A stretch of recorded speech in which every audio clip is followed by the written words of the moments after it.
And then I went over to the PEO, where really I spent most of my career as an early engineer. So coming back and having the opportunity to engage with the senior Army leadership at a time when we were pulling out of Afghanistan and Iraq, 15, 18 years in COIN operations. The chief and the senior leadership decided we needed new capability to go against a peer-on-peer threat, and so spent a good part of my time there setting the conditions for the strategy for implementing the new way forward. I graduated in '84 from ROTC, went to Signal Officers Basic course at Fort Gordon. About 3 weeks before graduation, I received my orders to go to Fort Hood, my first assignment.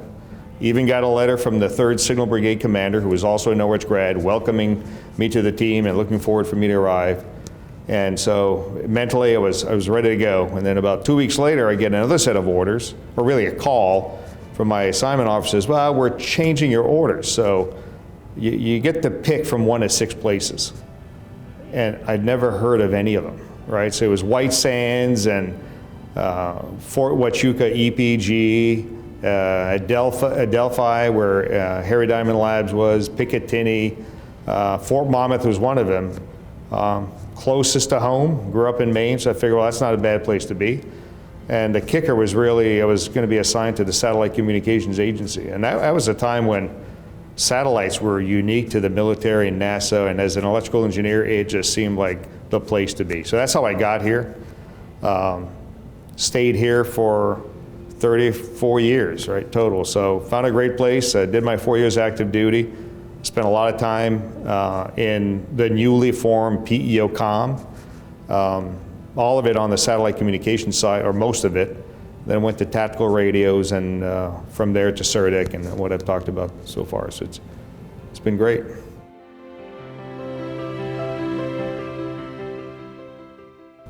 Not a lot of folks get an opportunity to lead across C5ISR centers. You often grow up in the PEO and stay there.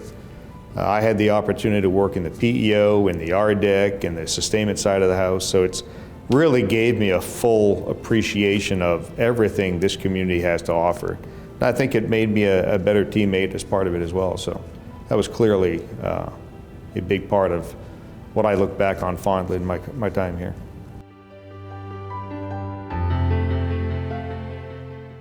By far the biggest was BRAC. You know, I recall being on an airplane on a trip to Boston. I was up at MIT, Lincoln Labs. We had submitted a plan to relocate 32 people the first year. Local congressmen in New Jersey were countering the plan. We weren't allocated BRAC money yet, and there were no facilities to move people. Of course, the debates were still on about potentially overturning BRAC. So I'm sitting on a plane, I get a call from General Vi. It says, General Griffith wants to know if he gets an approval today, how many people can you relocate this year? So this is September. Now, the plan that we had submitted was April. Many of the folks who were willing to move had assumed that move would occur over the summer and kids would be in school down here. So of course now I'm at a loss as to how many people still do, but he says, I need a number today. So I got off the phone, I called my team at Fort Monmouth, got on the plane, landed at New York, and as soon as I landed, I called my office, got a number. The phone was ringing off the hook from General Vi and General Griffith's office. I need a number. So it was 16, that's the number. And we got the approval to get the ball rolling. So really without those two leaders, we probably would not have kick-started the early move process.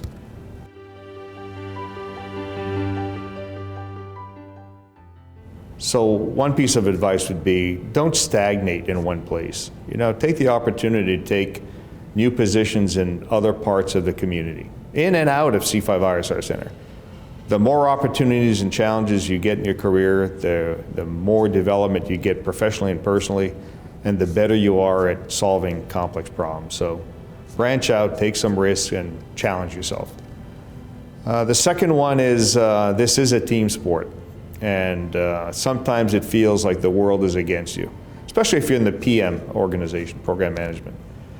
And so I'd advise folks in that stage that everyone's got a part to play. Nothing, particularly at points of friction, there's nothing personal about the friction points, right? The fact that the testers want you to do more testing, they're not just trying to make life harder for you. There's a reason that they want that. So being able to see the other side's concerns and issues and working with them to resolve them really makes life easier. So partner, team, and learn to compromise as appropriate to get the job done. Things certainly will be better. And there's a connection there to the first recommendation, right? If you work in these other organizations, it's a little easier to understand their side and their point of view. The third one is, this is a great workforce. I would not have had any of the accomplishments that are likely to be read tomorrow. I haven't seen the nomination package, but I'm sure that the vast majority of it are things that were executed by people I had the opportunity to lead. So the workforce here is just outstanding, has been for 50 plus years. A lot of firsts in satellite and radar and SIG, all kinds of night vision technology. So we have a world-class workforce. We have, and we will have. And so giving them the ability to execute what they are responsible for, and as a leader, take the opportunity to get obstacles out of their way. Right? Take the rocks off their back where you can, and let them do what they're designed to do. I think you'll go pretty far. And lastly, just have fun. It is such a privilege, I think, to work in this community. There's nothing like delivering capability that a warfighter needs, wants, and uses.